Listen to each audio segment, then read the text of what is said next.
Welcome, wanderers of the unknown. Tonight, we open the doors to 3 Airbnb rentals, each harboring secrets that break the promise of peaceful refuge.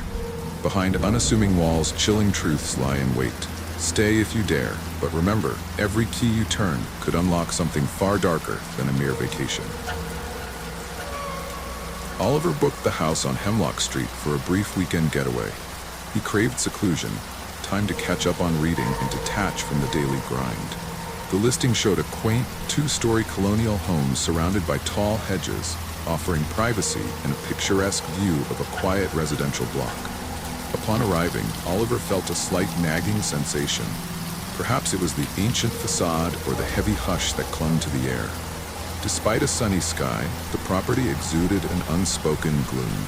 The host, Miriam, provided self-check-in instructions, a lockbox behind a potted plant, a code to retrieve the key. When Oliver followed these steps, he noticed deep scratches on the wooden door frame, as though someone had dragged something sharp across it. Brushing off the sight as old damage, he entered the foyer. The interior was tastefully furnished, with antique-looking chairs, framed mirrors, and a large grandfather clock in the hallway. A faint, musty smell hovered in the air, neither strong nor entirely pleasant. Oliver explored the rooms. The living area had wide windows draped in heavy curtains. The kitchen, though dated, had all the necessary appliances. A narrow staircase led to the upper floor, where 2 bedrooms and a small study awaited him. He unpacked, then settled into the study to read. Halfway through a chapter, he felt a peculiar sense of being watched. Glancing at the empty doorway, he saw nothing. Yet the air felt denser, pressed against his lungs as if carrying an unseen presence. That first night, Oliver prepared a simple dinner in the old-fashioned kitchen. Pots and pans clanged as he realized how quiet the rest of the house was. No hum of neighbors, no traffic from outside. The only sound was the grandfather clock ticking in the hall. He turned on a radio app on his phone for background noise, but the signal kept cutting out.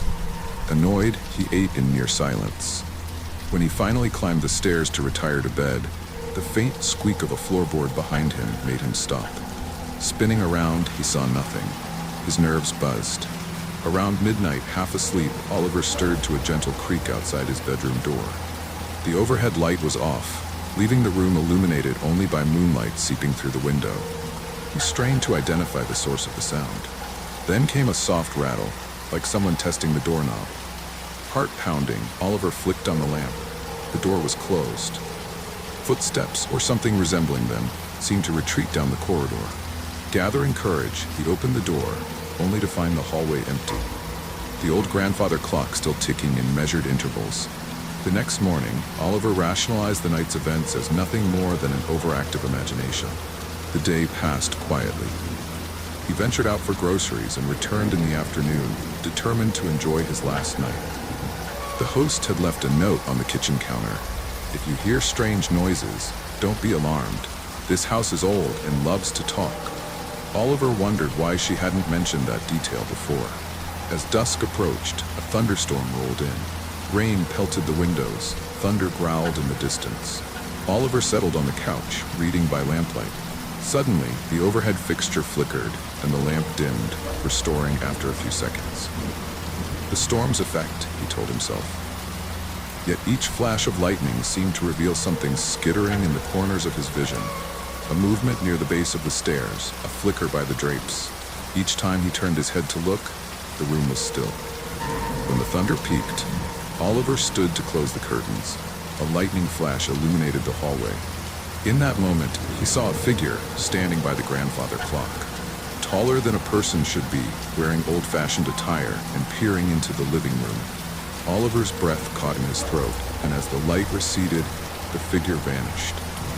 Despite every instinct telling him to flee, he forced himself to investigate the hall. The clock chimed ominously, though it wasn't set to ring at that hour. Its face read 11:11, the hands unmoving.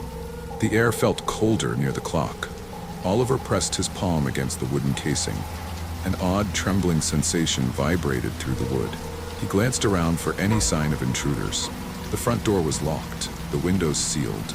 The only sign of life was the faint echo of water dripping somewhere above. Remembering the note from Miriam, he wondered if the house's talk was more than just creaking floorboards. Resolved to get through the night, Oliver returned to the living room. Around 2 a.m., he drifted into a restless sleep on the couch. At some point, he awoke to the echo of footsteps upstairs. This time, the steps were rapid, almost frantic. He gathered his courage and ascended slowly. Lightning revealed the corridor in strobe-like flickers. The bedroom doors stood open, empty. Then he heard scratching from behind the far door, the study. Summoning every bit of resolve, Oliver pushed the door open. The room was dark, the desk and chair in their usual place. But on the wall, faintly lit by a street lamp outside, he saw it, scribbled words in what looked like charcoal or soot. They read, "Why are you here?" And below that, "Leave." Trembling, Oliver stepped back. His foot landed on something brittle. An old photograph lay torn on the floor. It showed a family, a man, woman, and 2 children, posing in front of this same house. Their faces bore somber expressions. Stumbling to the hallway, Oliver felt the hair on his arms stand on end. The corridor smelled of damp earth. The footsteps started again, echoing behind him. He bolted down the stairs, ignoring the stuttering lights, and grabbed his car keys from the coffee table. He dashed out into the storm, the rain soaking him in seconds. Wrestling with the lock on the front door, he yanked it shut. He sped away, adrenaline surging, not daring to look back at the looming house. Oliver decided to text the host about what he experienced, but his phone refused to send messages until he was miles away, where the thunder lessened. The next day, Miriam messaged him an apology for the inconveniences, promising a partial refund. She blamed the weather and old wiring for any disturbances. But Oliver knew the heavy presence he felt had nothing to do with electrical issues. He left a review containing only a single line: "There's something in that house. Stay at your own risk." In the following weeks, he discovered that no other reviews mentioned anything supernatural. But the house's booking calendar remained suspiciously open. Perhaps other guests fled without sharing their stories. Oliver carried a lingering sense of unease for months, haunted by the tall figure by the clock and the charcoal words scrawled on the wall. Whenever he recalled that night, he shuddered, grateful to have escaped whatever entity claimed the dark halls of Hemlock Street as its own. Courtney had always dreamed of a lakeside retreat where she could decompress. So when she discovered a charming log cabin listing on a secluded shore, she wasted no time booking it. The pictures showed a pristine lake reflecting tall evergreens, a small dock for canoeing, and a cozy one-room cabin with large windows overlooking the water. The host's description promised a tranquil getaway free from city noise. She arrived late afternoon. The lake shimmered under the sun, and a hush settled over the property as though nature had pressed the mute button. The cabin was modest, one main room with a kitchenette and a lofted sleeping area. A narrow staircase led to the loft, and large windows faced the dock. Despite the scenic surroundings, Courtney felt a peculiar stillness. No birds sang, no insects hummed. That evening, she lit a few candles for ambiance, deciding to keep things rustic. After cooking a small meal, she strolled down to the dock to catch the sunset. The water was utterly still. Too still, she thought, as if the lake itself was holding its breath. She noticed something rippling near the far shore, but it disappeared before she could discern its nature. Shrugging it off, she assumed it was a fish. Night settled in, blanketing the area in darkness. Moonlight cast faint silver traces on the lake. Courtney nestled into the loft, gazing at the stars through the window. A gentle breeze rattled the pine trees. As she dozed, a faint tapping sound stirred her awake. She opened her eyes, heart quickening. It sounded like knuckles on glass. The large window by the lake was below her loft vantage point, but she couldn't see anything from this angle.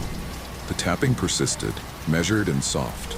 Gathering courage, she descended the steps, aware her breath had become shallow. Reaching the main floor, she approached the window. Each tap felt ominously precise. She peered outside, nothing but moonlit trees. The lake shimmered quietly. Then the tapping stopped. The hush returned, denser than ever. The air felt charged, as if the cabin itself pulsed with an unseen presence. Courtney checked the front door and windows, ensuring everything was locked. She told herself it had to be a tree branch or some shifting of the wood. She climbed back to the loft, but sleep evaded her. For an hour, the night remained silent. Then, shortly after midnight, she heard the tapping again. This time it came from a different window, maybe the small one in the bathroom. She sat up, nerves on edge, thinking she heard something else, a low hiss or whisper. Unwilling to stay put, she grabbed her flashlight and tiptoed downstairs. She flicked on the overhead lamp, dispelling some of the darkness. The tapping ceased again. Mustering her courage, she opened the front door and shone her flashlight around the perimeter of the cabin.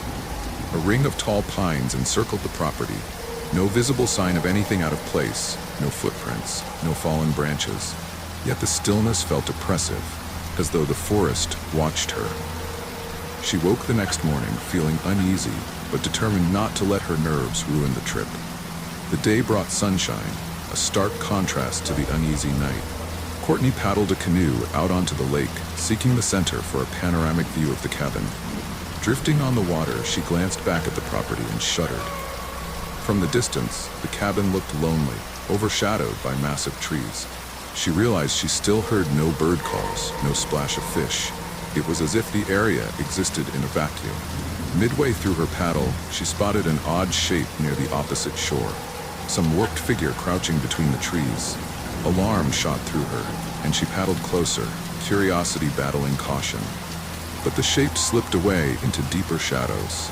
The moment left her unsettled. She concluded it might have been a trick of the light or a tree stump.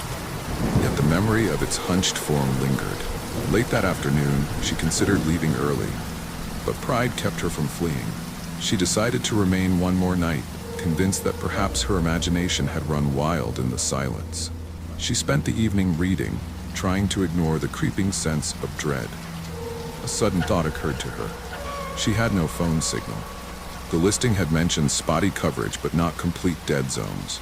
Around 10 p.m., the tapping resumed. Only this time it was louder, more insistent, coming from multiple points around the cabin. First, the window near the kitchenette, then the one by the living area. Each set of taps seemed to be spaced out as though circling the structure. Heart pounding, Courtney rushed to the windows, peering out into the pitch-black night. She caught sight of a vague figure, a pallid face pressed briefly against the glass before vanishing. She staggered back, nearly knocking over a chair. She realized this was no random trick of the senses. Something was out there. In a surge of panic, she grabbed her car keys and purse. She threw open the front door, prepared to sprint. The night air was thick, the lake barely visible under a thin moon. She heard a rustle among the trees, a shape shifting in the darkness. Instead of dashing blindly, she slammed the door shut again, fearing that stepping out might be worse than staying in. Remembering the back window that faced the water, she darted there to see if she could spot any movement. Lightning-like adrenaline coursed through her. At first, the lake looked empty, the moon's reflection broken by faint ripples. Then, from beneath the dock, she witnessed a figure slinking out, a human-like shape but unnaturally elongated. It crouched for a moment before crawling up onto the shoreline. She choked back a scream, realizing that if this thing was circling the cabin, it knew she was cornered. Time slowed to a crawl as she weighed her options. The front door led to an unknown threat in the trees, the back to the monstrous figure by the dock. A wave of helplessness washed over her. Then came a low hiss from outside, a rasping intake of breath, like something tasting the air. In a burst of determination, Courtney decided to make a run for her car. She flipped the cabin lights off, hoping darkness might offer some cover. With keys in a death grip, she flung open the door and sprinted toward the gravel driveway. Every muscle tensed, expecting a hand or claw to seize her. She reached the car, fumbling to unlock it. Slipping inside, she slammed the door and turned the ignition. Headlights cut across the trees, momentarily revealing a pale figure. Gaunt limbs, large reflective eyes, skittering away from the beam. Her tires screeched as she sped down the narrow road. She didn't stop until she'd reached the nearest highway, heart pounding like a drum. She spent the night in a small motel, too shaken to sleep. The next morning, she messaged the Airbnb host, requesting an immediate cancellation. The host responded with confusion, claiming no prior guests had reported anything strange. Courtney left a terse review. Beautiful setting, but something's out there at night. Not for the faint of heart. Months later, she still felt uneasy recounting the tale. haunted by the memory of that pale face against the glass and the hush that cloaked the lake. The cabin listing vanished soon afterward, leading her to believe others had encountered the same lurking terror along those silent shores. Jared and Becky decided on a weekend getaway in a rural farmhouse Airbnb, a place to unplug and spend some quality time. The online photos showcased wide wooden floors, exposed beams, and a fireplace that promised cozy nights. Set on a sprawling property lined with ancient oak trees, the farmhouse boasted an inviting charm. Upon arrival, they found the exterior as lovely as advertised: a wraparound porch, fresh coat of white paint, and lush greenery. The host's note on the kitchen table read, "Welcome. Make yourselves at home. Watch your step on the old floors, they have a tendency to creak." That first afternoon, the couple toured the grounds, delighting in the orchard and small garden. They returned inside for dinner, enjoying wine by the fireplace. As the night deepened, they noticed an odd, rhythmic creaking under their feet, almost like a steady pulse. Initially, they laughed it off as part of the farmhouse's antique charm. But the deeper night pressed on, the more disconcerting the sounds became. Around midnight, Becky awoke to a persistent thump beneath the floorboards. She nudged Jared, who sleepily listened. It sounded like someone knocking from below, though the house stood on raised foundations above dusty crawl spaces. Alarmed, Jared ventured downstairs, flashlight in hand. The wooden steps groaned with each footfall. In the living room, everything seemed in order, except the coffee table had shifted a few inches as though bumped. He crouched near the fireplace, pressing an ear to the floor. Silence, then a single thump. His heart accelerated. The next day, Jared searched for an entry point to the crawl space. It was covered by a heavy wooden hatch at the back of the house. He lifted it enough to peer into darkness, but saw only dirt and scattered debris. No footprints, no sign of recent disturbance. Becky watched from above, uneasy. They decided to dismiss the noise as rodents or the wind. Determined to salvage the trip, they set off on a day hike to calm their nerves. They returned at dusk, the farmhouse quiet in the fading light. Over dinner, they both remarked on how lovely the property looked at sundown. The interior, however, carried a subtle tension, as though something lingered in the walls. They tried playing music to lighten the mood. After an hour, static burst from the speakers, then the music died. No matter what they tried, the speakers wouldn't reconnect. The house fell into near silence again, broken only by the occasional pop from the fireplace. Later, as they prepared for bed, the floorboards near the kitchen emitted a series of creaks in quick succession. Jared walked over to check it out. Becky remained in the hallway, feeling goosebumps rise on her skin. The moment Jared entered the kitchen, the lights flickered, casting wavering shadows. In the brief darkness, Becky swore she saw a figure reflected in the window behind Jared, someone tall and unmoving. She called out, but by the time the lights steadied, the figure was gone. Jared insisted they remain calm. He reasoned that old houses do strange things at night. Becky suggested perhaps they should leave early. Jared, not wanting to lose money or give in to fear, convinced her they should try one more night. They locked every door and window, double-checking each latch. Shortly after midnight, they heard a muffled dragging noise beneath the floorboards, as if something or someone was crawling. The boards vibrated, sending chills up their spines. Gathering what courage they had, they followed the sound to the living room. The fireplace embers glowed weakly, casting an orange hue across the floor. Becky gripped Jared's arm when she realized the noise came from the exact spot where the coffee table stood. Slowly, they pushed the furniture aside. The floor had a set of faint scratches forming a square outline, as if concealing a trapdoor. Heart pounding, Jared knelt and tapped on the boards. They felt loose. Becky pleaded with him not to open it, but curiosity overrode caution. Using a fireplace poker, he pried the boards up. A dark gap gaped beneath. The stench of damp earth wafted upward. He shone a flashlight into the gloom. What they saw froze them in terror. A small chamber below the living room. Old, decomposed belongings, torn clothing, a battered suitcase, lay scattered.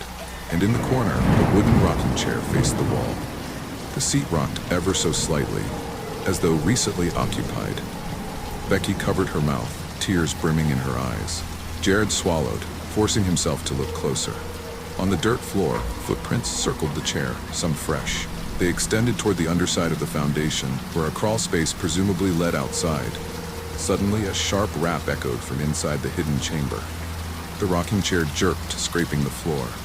Becky shrieked, stumbling backward. Jared hastily dropped the boards back in place. The noise ceased. Shaken to the core, they frantically packed their belongings, not caring that it was the dead of night. Every step on the floor felt like stepping on a loaded trap. The boards creaked with uncanny rhythm, as though resentful they'd discovered the secret. Throwing suitcases in the trunk, they sped off into the night, leaving the farmhouse behind with its ghastly occupant, whatever lurked beneath the floor, bound to that rocking chair. At dawn, they found a motel on the outskirts of the nearest town. Becky wrote a curt message to the host about structural issues and suspicious activity, demanding a refund. Hours later, the host replied with surprise, insisting no such space existed under the living room. The host even shared a blueprint of the house, showing no mention of a hidden chamber. Regardless, Jared and Becky knew what they had seen. They left a sparse review warning future travelers to watch their step and listen closely for noises beneath the floor. Strangely, the listing disappeared within a week, replaced by a note claiming the property was under renovation. Jared occasionally checked for updates, half expecting to see new photos of a patched-up floor. None appeared. Their final impression was that the house would hide its secret again until the next unsuspecting guests arrived to wake the presence lying in wait below the creaking boards. Even the most inviting retreat can harbor unearthly secrets. Walls whisper, floors groan, and reflections reveal more than meets the eye. Thank you for stepping into these haunted rentals. Before you book your next stay, remember that comfort can be an illusion, and you never know what lurks just beyond the door. Some places were never meant to be disturbed. They hold on to the past, clinging to the echoes of tragedy, whispers of the forgotten, and the restless spirits who refuse to leave. These places aren't just haunted, they're cursed. Tonight, we uncover 3 locations where the dead do not rest and the living are never safe. Deep within the crumbling corridors of Blackwood Asylum, beyond the main halls haunted by known torments, lay a sealed-off section known only as the Forgotten Ward. This wing, abandoned after a series of inexplicable tragedies, had become a silent repository for the asylum's darkest secrets. For decades, whispers had circulated among urban explorers and local historians alike. Stories of unearthly cries, spectral figures, and the sense of being followed by unseen eyes. Few dared speak its name aloud, for it was said that the ward was cursed by the suffering of those who had been trapped within its walls. Dr. Henry Caldwell, a retired psychiatrist whose fascination with the human mind had long bordered on obsession, had studied the annals of Blackwood Asylum since his early career. He had read every report, every faded photograph, and every anecdote passed down by former staff. Yet nothing intrigued him more than the legend of the Forgotten Ward. Determined to uncover the truth behind the sealed section, Dr. Caldwell embarked on a solitary expedition to the asylum, armed only with his research notes and a steadfast resolve to confront the past. On a cold, overcast morning, Dr. Caldwell arrived at the derelict asylum. The building, now a ruin of its former self, exuded an aura of decay and neglect. With measured steps, he made his way through the main entrance and navigated the labyrinthine corridors lined with peeling paint and rusted metal fixtures. His footsteps echoed softly in the oppressive silence, each step drawing him closer to the wing that had long been shuttered off from the rest of the world. At the end of a narrow corridor, behind a heavy, barred door marked with a date from decades past, lay the entrance to the Forgotten Ward. Dr. Caldwell's hands trembled as he produced a set of keys he had acquired through painstaking research. With a deep breath, he unlocked the door and stepped into a space that seemed suspended in time. Inside, the air was thick with the weight of countless unspoken sorrows. The room was lit only by the weak, diffused light that managed to penetrate the broken windows, casting long shadows across rows of empty, decaying beds and tattered patient files strewn about the floor. Every surface bore the scars of neglect, scuffed walls, cracked tiles, and peeling wallpaper that hinted at the ward's once sterile appearance.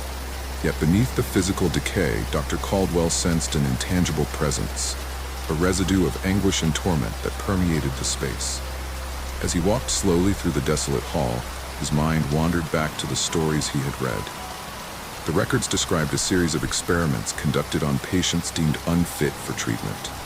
These experiments, shrouded in secrecy, had involved procedures so brutal that even the most hardened medical professionals recoiled at their mention. The patients, it was rumored, had been subjected to treatments that stripped away not only their sanity but also their very souls. In their final moments, many had cried out in agony, a chorus of despair that had echoed through the ward long after their deaths. Dr. Caldwell paused before one of the patient rooms, its door hanging loosely on its hinges. He recalled the account of a nurse who had once whispered about the lingering spirit of a young woman whose laughter had turned to screams in the wake of unspeakable horrors. He pushed the door open, and in that instant, a chill swept over him. The room was small, its single bed unmade and stained, a testament to the suffering that had once occurred there. In the corner, a broken mirror lay shattered on the floor, its fragments reflecting a distorted, fragmented image of the room. With each careful step, Dr. Caldwell felt the boundary between past and present dissolve. The oppressive silence was broken only by the soft shuffle of his own footsteps and the distant, almost imperceptible sound of something that might have been a whisper. He could not be sure if it was merely the wind or something more, a spectral echo of the pain that had once saturated this very space. As he continued his exploration, Dr. Caldwell discovered a faded journal tucked beneath a dusty pile of patient records. Its leather cover was cracked and worn, and the pages within were filled with desperate scrawlings. The journal belonged to a patient named Eleanor, whose entries recounted a gradual descent into madness. Eleanor wrote of recurring nightmares, of voices that called her name in the dead of night, and of a presence that lurked in the dark corners of the ward. Her final entry, written in trembling handwriting, read, "They took away my hope, and now I am left with only shadows. I see them everywhere, watching, waiting for the moment when I will join them." The weight of Eleanor's words pressed upon Dr. Caldwell's heart, and he felt an overwhelming sense of sorrow for the lost souls condemned to this forsaken place. As he closed the journal, the temperature in the room seemed to drop further, and the very atmosphere grew heavier, laden with the palpable energy of anguish and despair. In that moment, Dr. Caldwell became acutely aware of the subtle shift in his surroundings. It was as though the ward itself had awakened, stirred by his presence and his earnest desire to understand its mysteries.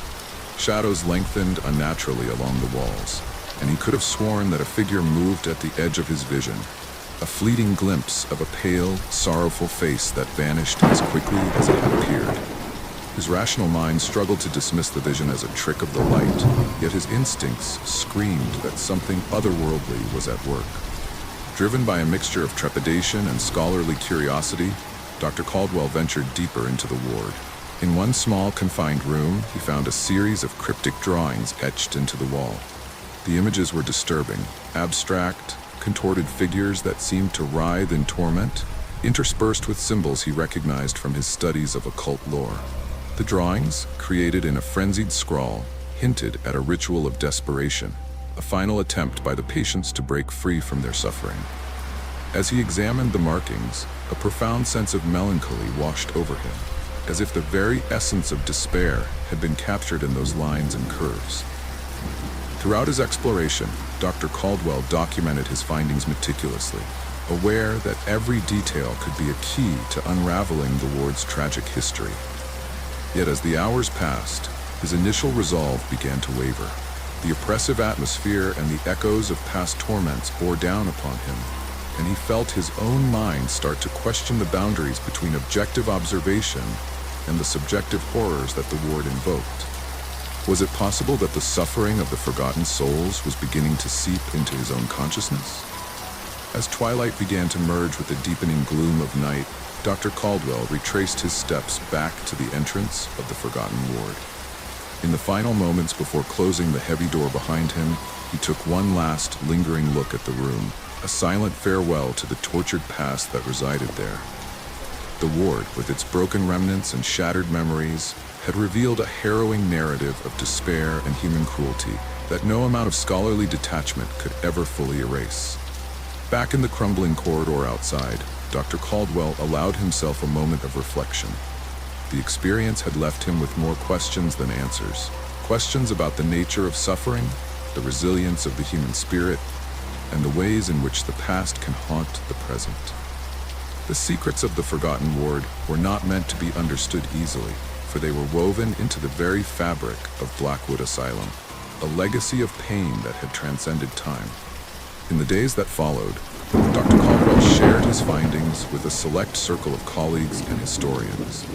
His meticulous notes, the journal of Eleanor, and the haunting drawings on the wall sparked intense debates and further investigations. While many dismissed his account as the ravings of a man too deeply affected by the horrors of the past, others found in his words a chilling validation of long-held suspicions about the asylum's darkest chapter. For Dr. Caldwell, the journey into the Forgotten Ward was both an act of professional inquiry and a personal reckoning. It reminded him that some places harbor echoes of the past that can never be silenced, that the ghosts of suffering can persist long after the living have forgotten their names. And as he continued his work, he remained haunted by the quiet, persistent thought that the ward's sorrowful energy was not confined to the decaying walls of Blackwood Asylum. It had followed him out into the world, a spectral reminder that some wounds, once inflicted, never truly heal. In the end, the Forgotten Ward became a part of his legacy, a cautionary tale about the perils of delving too deeply into the recesses of human despair. It was a story that spoke not only of institutional cruelty and lost hope, but also of the enduring impact of those who had suffered in silence. And though the sealed door of the ward now stood closed to the outside world, its secrets continued to echo in the minds of those who dared to listen, whispering a sorrowful warning to all who would seek to uncover the past. The Blackwood Asylum had been abandoned for 70 years, yet the locals swore they could still hear screams coming from inside. Once a towering institute for the mentally ill, Blackwood was home to the discarded, the forgotten. Patients were locked away, their conditions misunderstood, their suffering ignored. The worst of them were subjected to experimental treatments, electroshock therapy, lobotomies performed with rusted tools, and ice baths that left skin peeling from the bone. In 1951, a fire swept through the asylum, killing over 200 patients and staff. The official report stated that a patient started it, but the locals whispered a different story. They said the asylum was damned long before the flames came, that something inside wanted everyone dead. No one dared enter the ruins, until Jason. A self-proclaimed urban explorer, Jason had spent years hunting abandoned places, filming them for his growing audience.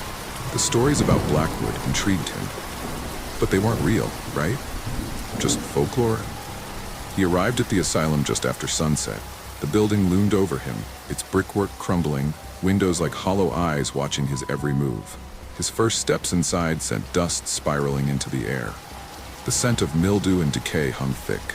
His flashlight swept across the empty halls, revealing rusted wheelchairs, overturned gurneys, and patient records strewn across the floor.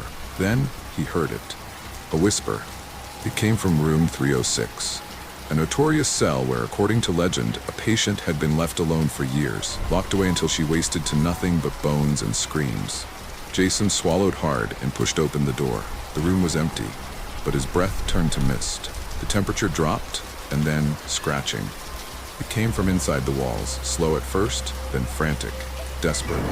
Jason's heartbeat thundered in his ears. A shuffling sound echoed down the hall. He spun around. A shadow darted past the doorway. Not a trick of the light, not his imagination. Something was there. Jason stepped back. The floor groaned beneath him. His flashlight flickered, and then a shriek. The walls trembled, his vision blurred. And in the doorway stood a woman, her hospital gown torn, her fingers blackened, her face twisted into a silent scream. Jason turned to run, but the door slammed shut. The whispering voices grew louder. The woman's mouth opened wider and wider, until her entire face was a gaping black void. And then, darkness. The next morning, his camera was found outside the asylum, still recording. The last frame, Jason's wide, horrified eyes staring into the lens, and behind him, the woman's face stretching into an unnatural, hungry grin. Deep in the countryside, beyond the last stretch of road, stood the forsaken church of Ravenswood. The church had been built in the late 1800s, a beacon for the town's devout. But something happened, something no one could explain. One Sunday morning, the congregation gathered for worship.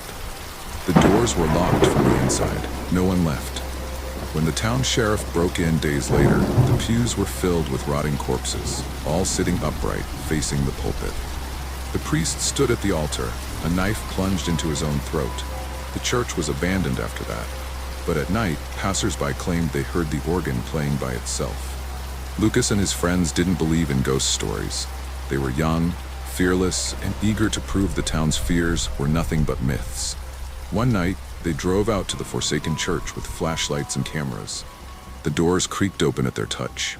Inside, the air was thick, stale. Cobwebs clung to the rafters. The wooden pews remained in perfect rows, as if the congregation had never left. At the front of the church, the pulpit stood untouched, and behind it, the organ, a massive, looming structure covered in dust. "Let's play a note," Lucas grinned, brushing off the keys. As his fingers pressed down, the sound echoed through the church, deep, unnatural, vibrating through the floor. And then, the whispering began, low at first, then louder.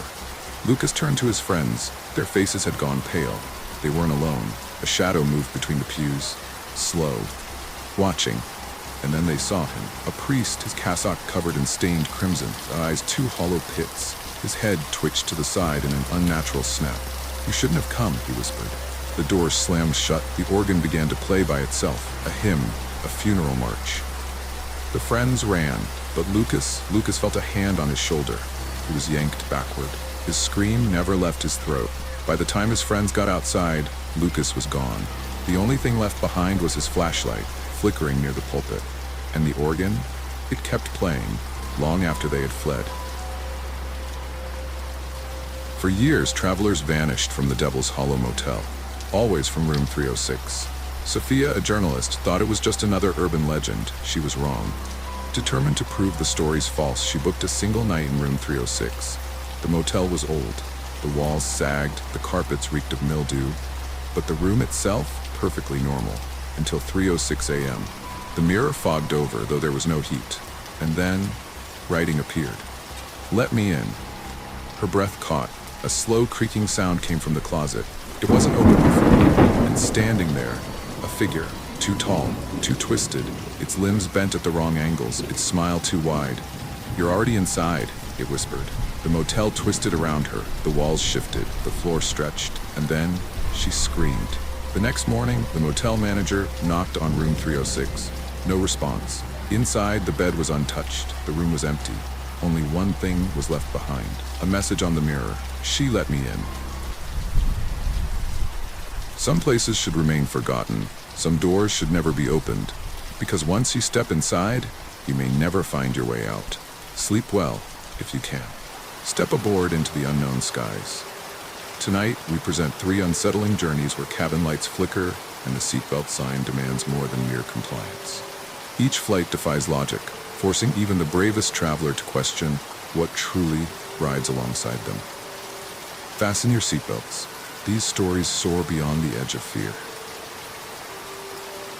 Commercial airliner cruised at 35,000 feet, bound for a routine flight from New York to Los Angeles. Among the many passengers, Vanessa settled into seat 19E, relieved she had an empty spot next to her. She was exhausted after a week of meetings, hoping to catch some rest during the 6-hour trip. The cabin lights dimmed slightly after takeoff, and flight attendants began serving drinks from their carts. Vanessa accepted a glass of water before leaning against the window, lulled by the gentle hum of the engines. It was around an hour into the flight when, out of the corner of her eye, she noticed a woman slip into the once empty seat, 19F. Vanessa sat up slightly, adjusting her posture.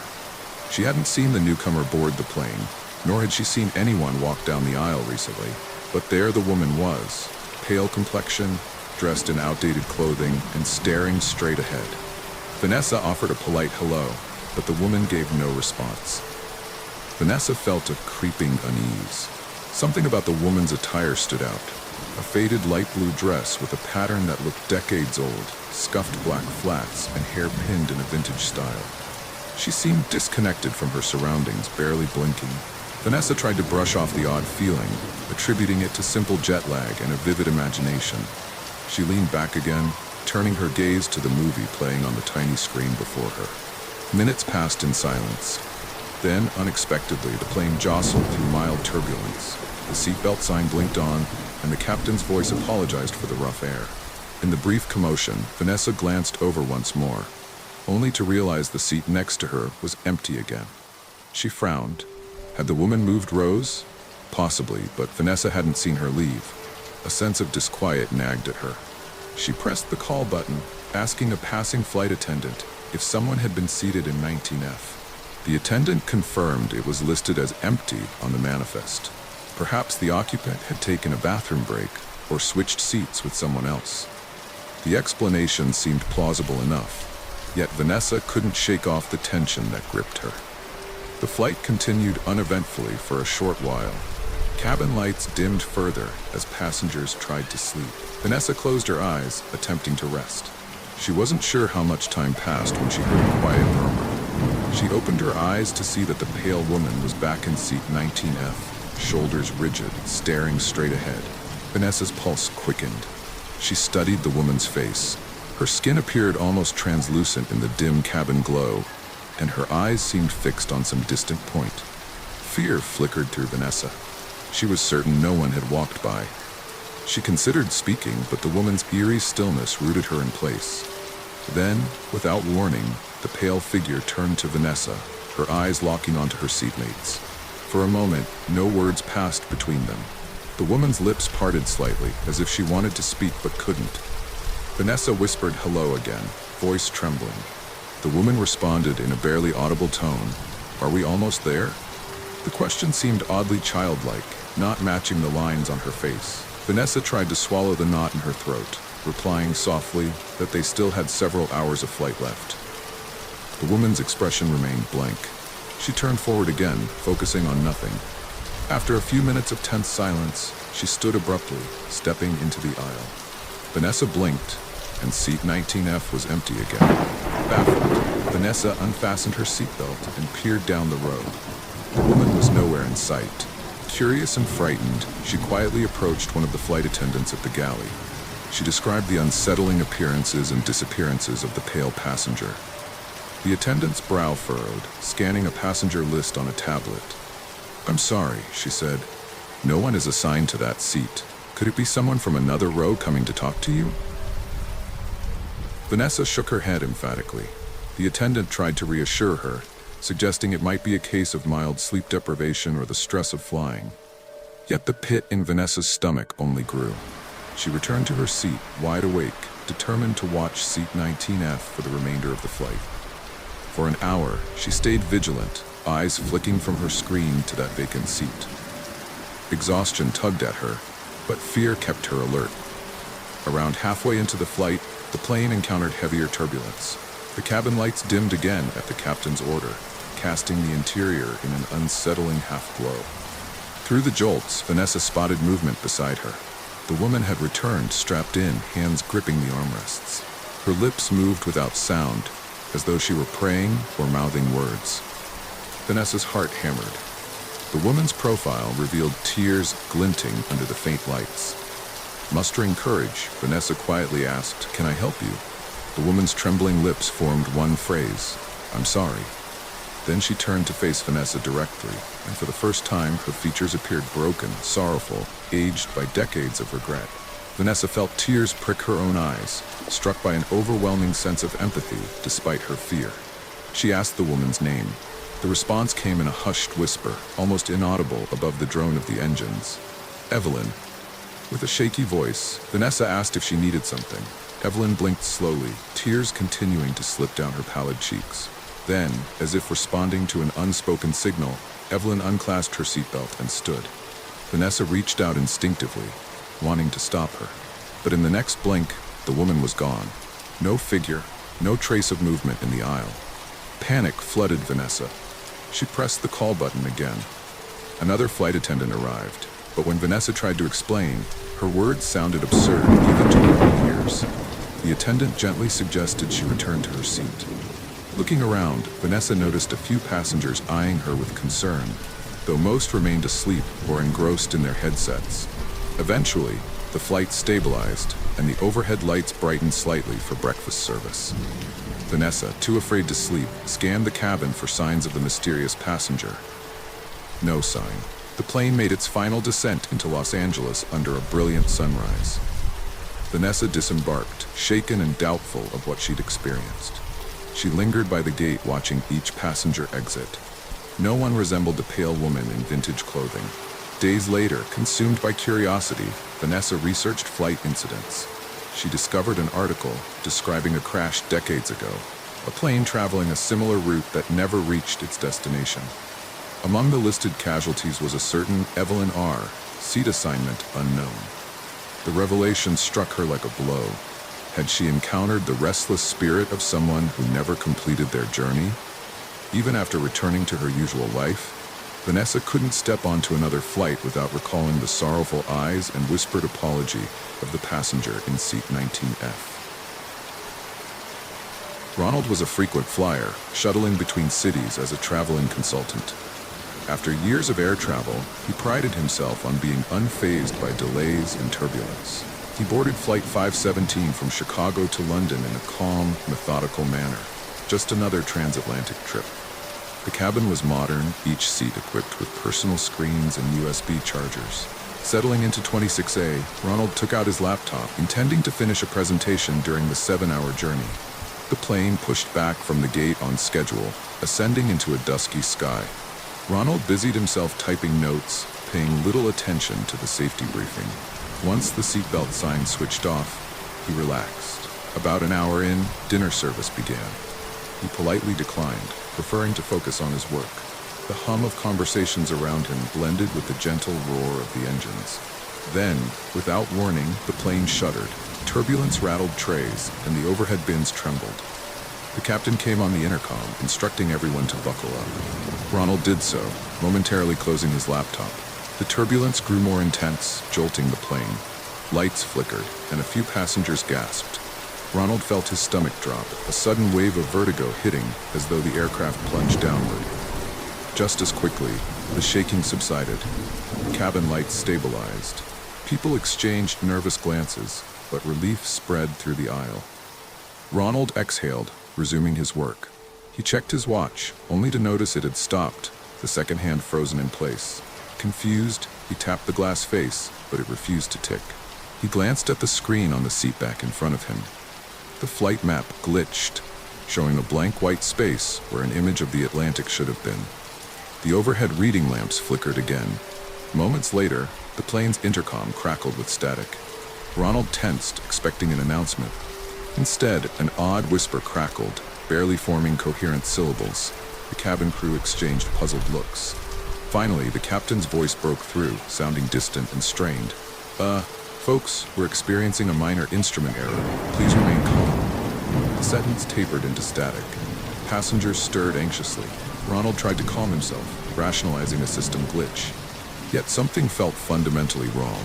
He looked outside. Through the thick window, he expected to see a blanket of stars or the glow of the setting sun. Instead, he saw only dense gray fog swirling, giving the impression that the plane was suspended in a void. He rubbed his eyes. No horizon, no lights, nothing but featureless gray. It grew unnervingly quiet inside the cabin.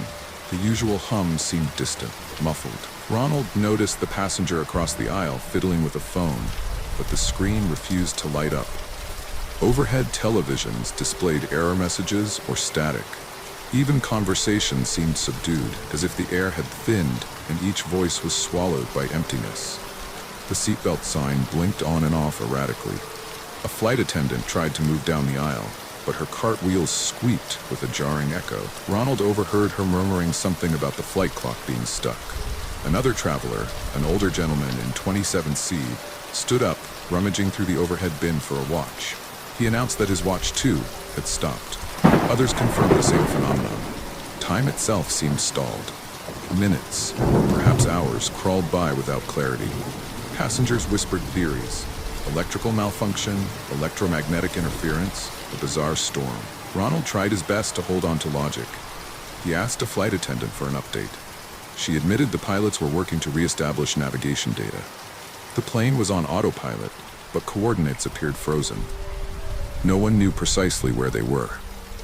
Tension suffused the cabin, some passengers praying, others trying to distract themselves. Ronald steeled himself, deciding to approach the flight deck if matters worsened.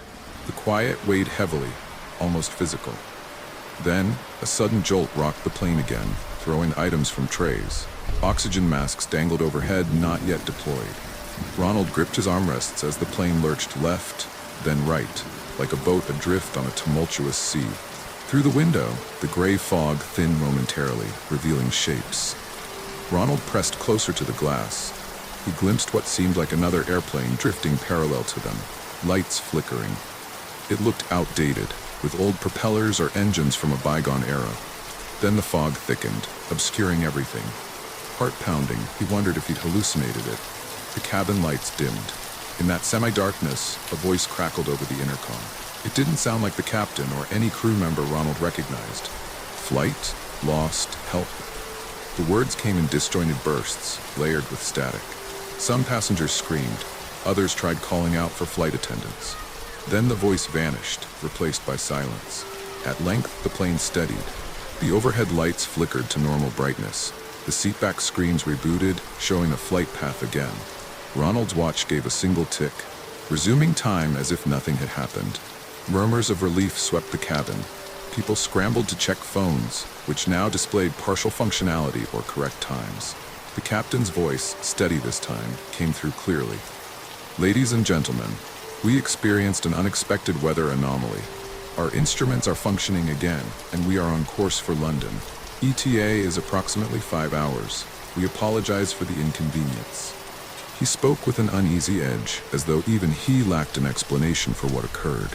When the seatbelt sign dimmed, flight attendants hurriedly reassured passengers.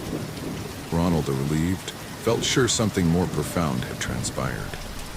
He discreetly asked an attendant if the captain truly understood what happened. She only shook her head with a forced smile, whispering that they were safe now. Throughout the rest of the flight, a subdued hush lingered. People dozed fitfully, as if afraid the plane might slip back into that timeless fog. Ronald tried to doze as well, but found himself fixating on the window, half expecting to see that ghostly plane again. Daylight broke across the horizon eventually, and the flight made a smooth landing at Heathrow Airport. Upon disembarking, Ronald overheard crew members exchanging nervous glances. He caught fragmented phrases. Instruments rewrote themselves. No official record. Impossible reading. At baggage claim, he checked his phone's flight tracker. It showed no unusual delay. Flight 517 was logged as a standard arrival, on time, yet his memory insisted otherwise. In the days that followed, Ronald scoured news sites for any mention of the phenomenon, to no avail.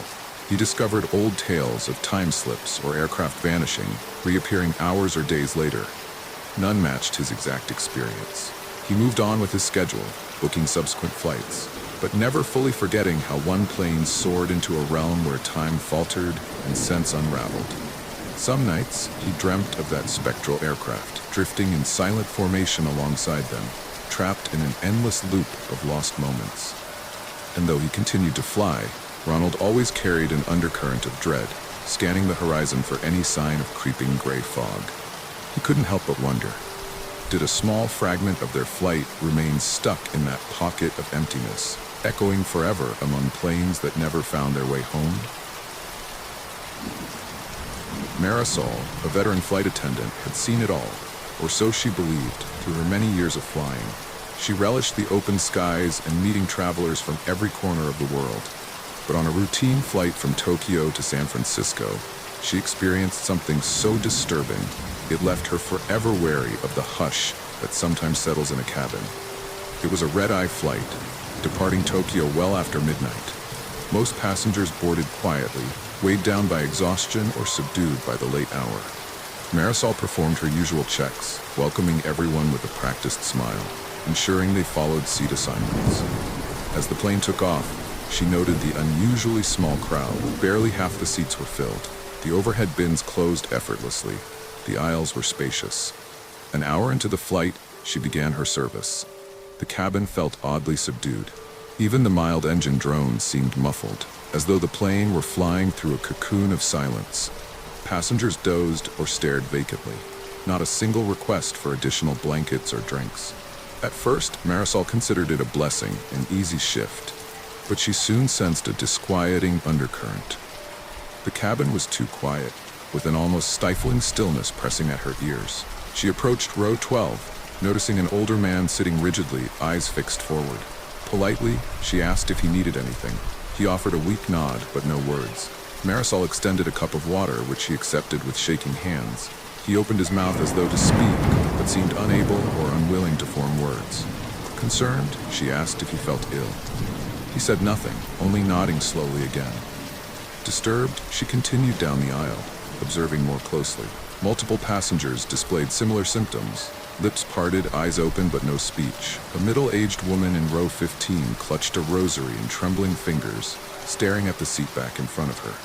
Several rows behind, a young man typed furiously on his phone, though the device wasn't lit, his screen blank. Marisol gathered her courage and headed to the galley, where her fellow flight attendants were stationed. She found only one coworker, Yuri, who seemed frazzled. Yuri confided that something felt off, that nearly everyone she'd tried to speak with gave only vague nods or stares. They speculated about language barriers, but the passenger manifest showed a variety of nationalities, many of whom should speak English or Japanese fluently. Yuri admitted she had pressed the call button for the cockpit, hoping the captain might shed light. When the door cracked open, the co-pilot stepped out briefly, stating that all was normal from the flight deck. The altimeter, autopilot, and radios checked out fine. The pilot had no announcements. Marisol and Yuri decided to do another pass with meal service, hoping normal interactions would break the tension. They distributed trays, smiling and speaking gently, but found the same response. Distant gazes, stiff movements, no words. A wave of fear rippled through Marisol's stomach. She considered the possibility of some mass illness or contamination. She felt her own pulse, making sure she was still coherent. At one point, she noticed the older man in row 12 pressing something into the seat pocket. Approaching to assist, she saw he had scribbled a note on the back of a barf bag. It read only, "I can't talk." Marisol's hand shook slightly as she passed him extra napkins, but he gave no further explanation. She showed the note to Yuri, who grew pale. They debated whether to inform the captain of a potential emergency. As hours passed, the atmosphere thickened, an oppressive hush enveloping everything. The seatbelt sign occasionally blinked on, despite no turbulence. One by one, reading lights extinguished, casting the cabin into near darkness. Yet the plane flew smoothly, no technical alarms or announcements. Marisol felt as if she and Yuri were the only ones truly conscious. Even the other attendants seemed lost in a trance, methodically rearranging cups, ignoring Marisol's anxious questions. Desperate for clarity, Marisol knocked on the cockpit door. The co-pilot opened it an inch, urging her to keep calm. His eyes looked hollow, as if haunted by a secret. He insisted the flight conditions were normal, radio contact unbroken. Marisol tried to explain the eerie silence, but the co-pilot shrugged, saying, "Some flights are quiet." Before she could protest, he shut the door. Around the midpoint of the flight, the cabin lights flickered. Marisol heard a faint, a collective sigh, like dozens of people exhaling in unison. She hurried to check the passengers. The older man in row 12 now had eyes closed, mouth parted. The woman with the rosary slumped forward, arms limp. Fear consumed Marisol. She returned to the galley to find Yuri blinking rapidly, tears streaming down her cheeks without a sound. Yuri mouthed the words, "What is happening?" In that moment, an odd shift occurred, like a pressurization change, except no alarms went off. The overhead vents hissed. The entire cabin exhaled another hush. Then a voice cracked over the intercom. "We are beginning our descent into San Francisco. Local time."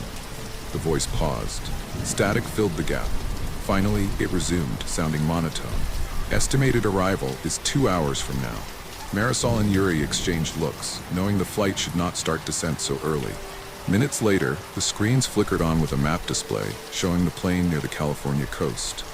Relief momentarily washed over them. They bustled around, trying to rouse passengers, but found them slow to react.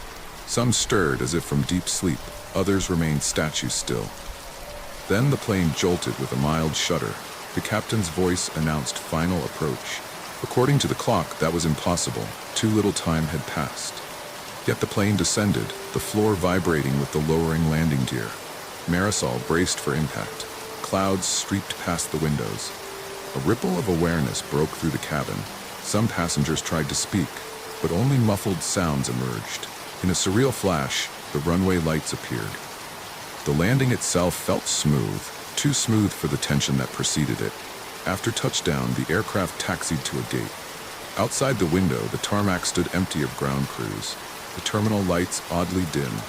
Yuri and Marisol exchanged bewildered looks as they opened overhead bins for deplaning. Some passengers rose unsteadily, as if uncertain how to walk. Others were more alert, retrieving luggage with blank faces. When the aircraft door finally opened, they filed out in silence. No one spoke. No airport staff greeted them. Marisol stepped onto the jet bridge, scanning for a gate agent or any sign of normal operations. None appeared.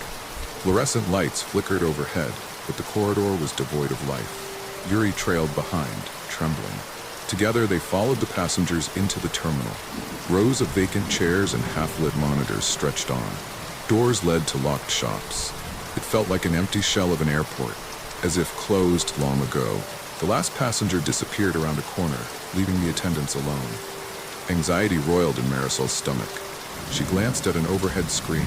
No arrivals or departures listed. A single word glowed on the screen: canceled. She and Yuri searched for an exit sign. The only door they found led outside, opening onto a night sky with no visible city lights. Just an endless parking area with abandoned vehicles. Shaken and confused, Marisol whispered to Yuri, "Did we land in the wrong place?" Her colleague, voice trembling, could only say, "I don't think this is San Francisco." They stood in the empty terminal, echoes of footsteps already fading. Behind them, the plane sat at the gate. Cargo doors closed, no sign of ground staff. Hours later, rescue teams would find the plane parked normally at San Francisco's bustling airport, with passengers departing as usual. The manifest recorded a standard arrival time, yet neither Marisol nor Yuri's names appeared on the final crew list. Their families insisted the two had been on that flight, but official logs claimed otherwise. Rumors circulated among staff 2 flight attendants who left the plane and never returned, lost in a silent airport that wasn't on any official map. Some nights, late-shift airline workers reported glimpses of 2 women in uniform roaming empty terminals after hours, searching vainly for an exit. Their voices remained unheard, swallowed by a hush that lingered between the fluorescent lights and deserted gates. And the flight that carried them? It remained on record as an uneventful journey, with no official incident to explain the final minutes that seemed to slip beyond any known reality. We have landed, but the skies refused to surrender their secrets. Thank you for joining us on these unsettling flights, where passengers vanish, time halts, and silent airports call out to the lost. Remember, every ticket you hold could be a passport to the unknown. Until next time, fly carefully.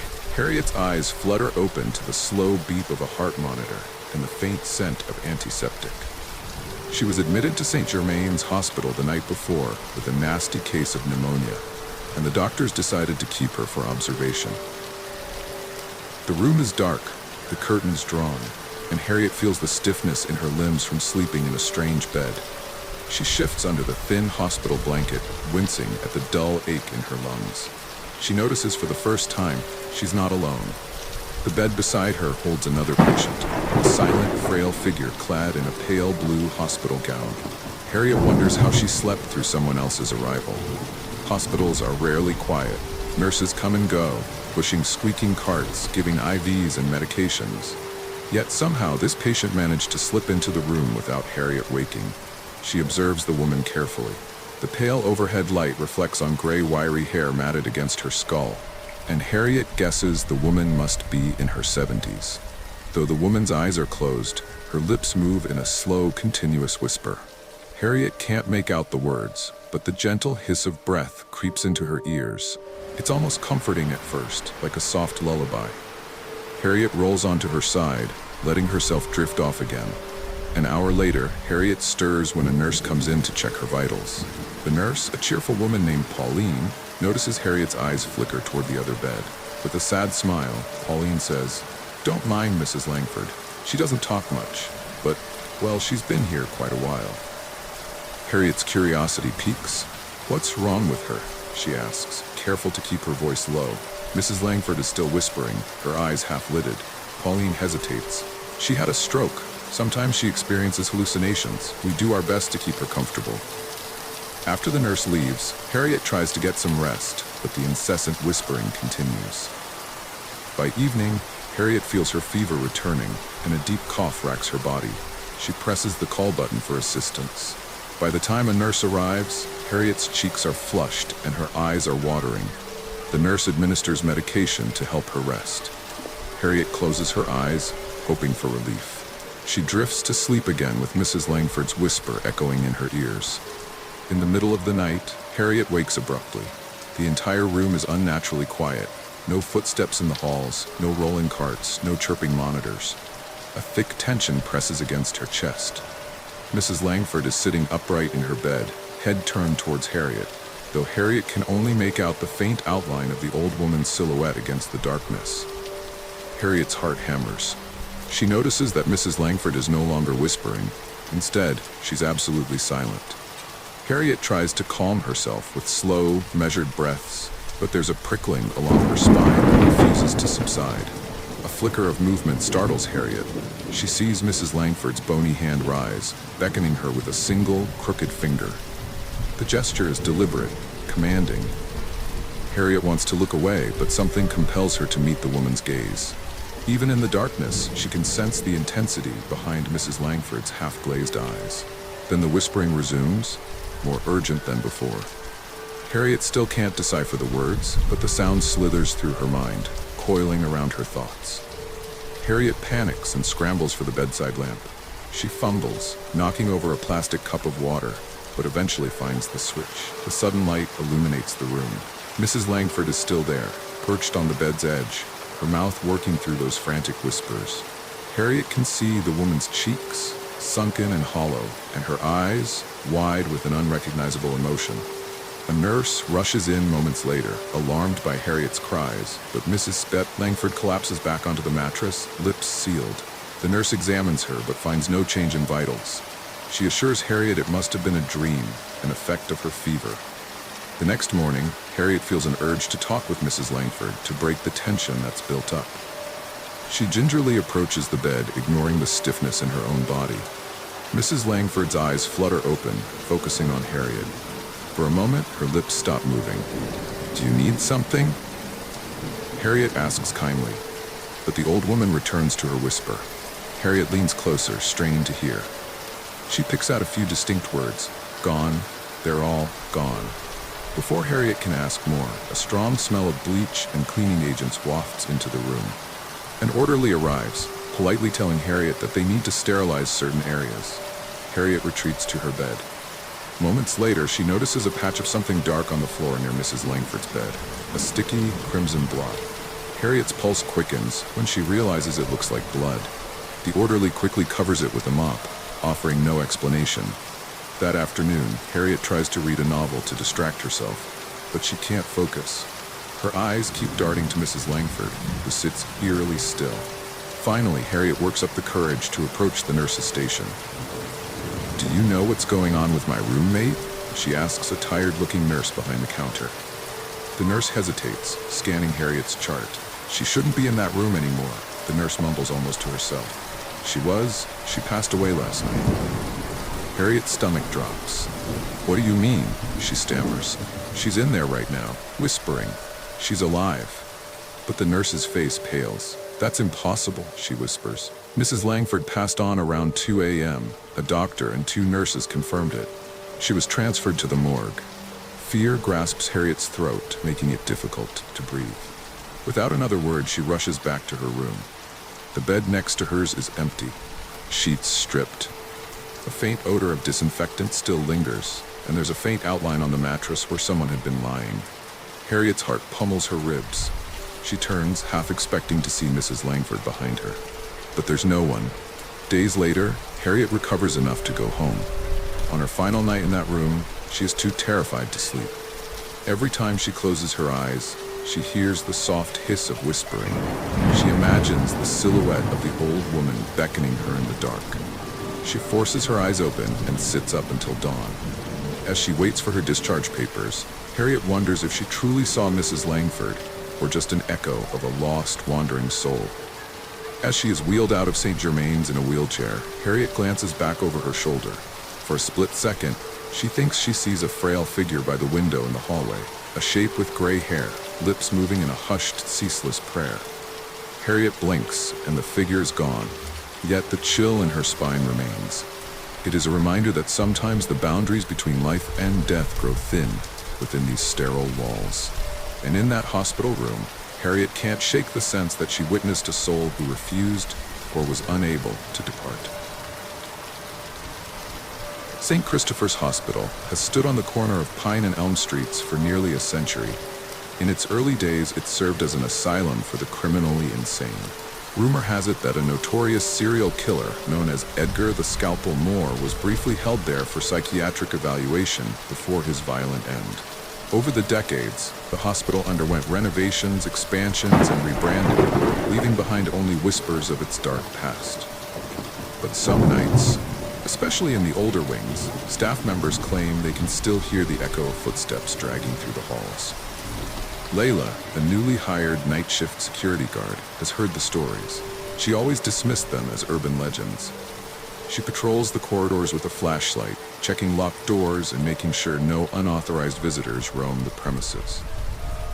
St. Christopher's at night feels more like a maze of shadows than a place of healing. The fluorescent lights flicker, and the hush is broken only by the distant hum of machinery or the occasional moan of a patient in pain. One Tuesday night, near the end of her shift, Layla finds herself assigned to the old psychiatric wing, which has been partially renovated into storage rooms. Most staff avoid this corridor. Too many stories of cold spots, rattling doorknobs, and doors slamming shut on their own. Layla remains skeptical, but can't deny an uneasy feeling whenever she steps into that part of the building. As she walks through the echoing hallway, her flashlight beam illuminates a battered wooden door marked "Authorized personnel only." She tries the knob, finding it locked. She makes a note on her clipboard, ready to move on, when she hears what sounds like someone breathing on the other side. Layla presses her ear to the door. The breathing becomes a low rasp, like lungs straining for air. She swallows hard. Then, just as she's about to walk away, a sharp rap strikes the door from the inside. 1, 2, 3 times. She jumps back, heart pounding, but the hallway behind her is empty. Despite her instincts screaming to leave, Layla places her ear against the door again. Silence. No movement, no more knocks. She shines her flashlight around, searching for any sign of forced entry or a hidden vent that might explain the noise. Finding nothing, she notes the incident in her log and continues her patrol. But the rest of the night, she can't shake the feeling of being watched. Over the following weeks, the strange occurrences multiply. Nurses in the ICU claim to see a tall figure in dark clothing skulking by the windows, only to vanish when approached. A surgeon recounts hearing footsteps behind him as he walked through a restricted hallway, the footsteps matching his pace no matter how fast he went. Then there is the rumor of fresh scratch marks on the steel elevator doors, marks that look suspiciously like scalpel incisions. Layla, determined to uncover the truth, delves into the hospital's history. In old archives, she discovers records about Edgar Moore's time in the facility. He was obsessed with the idea of immortality. Before his execution, he allegedly swore he would never truly leave these halls. The accounts detail how he terrorized staff, sometimes escaping his restraints to prowl the corridors at night. A chilling photograph shows a gaunt man with hollow cheeks and a deranged gleam in his eyes. One evening, Layla decides to search the old psychiatric wing in earnest. She secures a key from the head custodian, who warns her to be careful.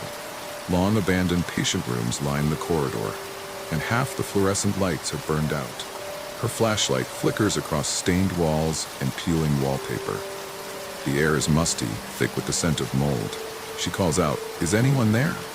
Her voice echoes back, distorted and eerie. At the far end of the hallway is a door she's never noticed before. The doorknob is cold to the touch, and her stomach flips with apprehension. She uses the custodian's key, and the door creaks open to reveal a small, windowless room. Inside, rows of metal shelves hold dusty boxes of patient files. A single gurney sits in the middle, straps hanging from its sides. Something about the gurney looks darkly familiar. Layla recalls seeing images of old restraints used decades ago. A creeping sense of dread settles over her. Suddenly, a noise behind her makes her spin around. The door slams shut, plunging her into near darkness. Her flashlight beam dances wildly on the walls as she scrambles to reopen the door, but the knob won't budge. She calls out for help, voice shaking. That's when she hears it, footsteps, slow and deliberate, coming closer.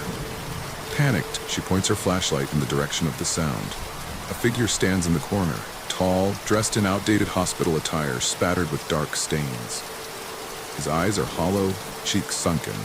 Layla's breath catches in her throat as she recognizes the face from the photograph. Edgar, the scalpel Moore. She tries to scream, but terror binds her voice. The figure raises a hand, and in it glints a rusty scalpel.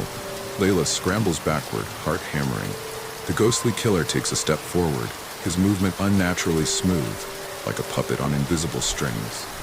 Each footfall sends a jolt of paralyzing fear through her. She stammers, You're not real." The figure's lips curl into a grotesque grin. The scalpel glints under the beam of her flashlight as he lifts it slowly. Without thinking, Layla lunges for the door, rattling the knob with all her strength.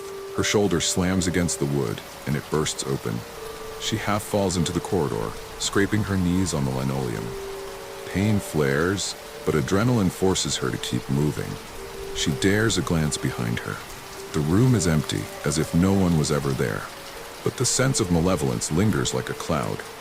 Layla doesn't remember running to the nearest nurse's station or fumbling through an explanation. Eventually, other security officers arrive, searching the old wing. They find no sign of anyone, no footprints, no forced locks. Most chalk it up to overwork or an overactive imagination. But Layla knows what she saw. The scratch marks on the door and the faint coppery smell in the room confirm it. She resigns the next day, unable to endure another night in those corridors. Staff gossip in hushed tones, pointing out that strange sightings continue, especially near the old psychiatric ward. Some nights, the security camera footage shows a flicker, a fleeting silhouette lurking in a hallway, holding something metallic. Though it's always dismissed as a glitch, rumors of Edgar the Scalpel Moore's ghost persist. And every so often, a frantic patient will insist they've seen a tall figure with a twisted grin, roaming the halls, scalpel in hand, eager for his next victim. At Mercy Hills Hospital, Nurse Evelyn Roberts is renowned for her gentle bedside manner and impeccable record. She's the nurse you want caring for you when you're at your weakest. Calm, patient, and always wearing an angelic smile. Families thank her profusely for her dedication, and doctors rely on her to watch over critical patients. Yet, behind her soft-spoken demeanor, something unsettling seems to lurk. The rumors start innocently enough. Patients notice Nurse Evelyn's presence right before someone on the ward dies. An older gentleman in room 306 sees her standing by Mrs. Albright's bed, just moments before Mrs. Albright flatlines from a cardiac arrest. A young intern mentions how Nurse Evelyn often closes the curtains around a patient's bed, whispering comforting words. Then within hours, that patient is gone. The staff calls it coincidence, but as the pattern continues, a darker suspicion grows. Jonathan White, a journalist recovering from a car accident, picks up on the rumors. While stuck in a hospital bed for weeks, he's grown bored of daytime TV and mindless chatter. Instead, he listens carefully to passing conversations. One night, he overhears two orderlies discussing the angel of death, referencing Nurse Evelyn. Intrigued, Jonathan asks the orderlies what they mean. They glance around nervously before explaining that a suspiciously high number of Evelyn's patients have passed away during her shifts. Over the next few days, Jonathan observes her from his bed in room 212. He notices that Nurse Evelyn moves gracefully from room to room. She greets patients with a soft, melodic voice. Yet there's a subtle tension in her eyes, as if she's fighting an internal battle. On more than one occasion, Jonathan wakes in the middle of the night to find her standing just outside his door, staring in at him with a strange intensity. Each time, she disappears the moment he blinks, like a phantom in the corridor. Bothered by these nighttime sightings, Jonathan decides to investigate. Despite his fractured leg, he pushes himself in a wheelchair down the hallway one evening, determined to see what Nurse Evelyn does when most of the staff has gone home. The corridor is dimly lit, and an eerie hush hangs in the air. As he turns a corner, he nearly collides with Evelyn herself. She appears startled, but quickly composes herself. A polite smile stretches across her lips. "You should be in bed," she says softly, placing a hand on his shoulder. Her touch is cool, nearly ice cold. Jonathan forces a smile, pretending he just needed some fresh air. Evelyn nods in understanding, though her gaze lingers on him a beat too long. In that moment, Jonathan notices something in her eyes, an emptiness, as if the gentle nurse facade slips to reveal something far less benign. She turns and continues down the hallway, her footsteps echoing on the tiles. Determined, Jonathan follows at a distance. Evelyn stops outside room 219, where an elderly patient named Mr. Thompson is on life support. Jonathan watches as she closes the door behind her. Through a narrow window, he sees her silhouette leaning over Mr. Thompson, hands hovering near the IV line. Suddenly, the heart monitor inside the room flatlines. Alarmed, Jonathan wheels himself closer. He peeks through the window just as Evelyn glances up. Her eyes lock on his, and for a moment, a flicker of panic crosses her face. She presses the call button, summoning the medical team. When doctors and nurses rush in, they find Mr. Thompson unresponsive. They attempt resuscitation, but fail. Nurse Evelyn stands to the side, tears brimming in her eyes, lamenting that she did everything she could. The medical staff console her, blaming the old man's failing heart. Only Jonathan remains unconvinced. Haunted by what he witnessed, Jonathan searches for more evidence. He discovers that Nurse Evelyn was once investigated when 5 patients in her care died under peculiar circumstances at another hospital.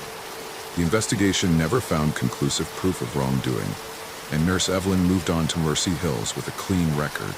The deeper Jonathan digs, the more he realizes that her patient mortality rate is alarmingly high. He presents this information to the hospital's head physician, Dr. Miller, who dismisses it as a morbid coincidence. Evelyn is an outstanding nurse, he says. She just happens to work in critical care, where unfortunately we lose patients more often. Frustrated, Jonathan decides to confront Evelyn directly.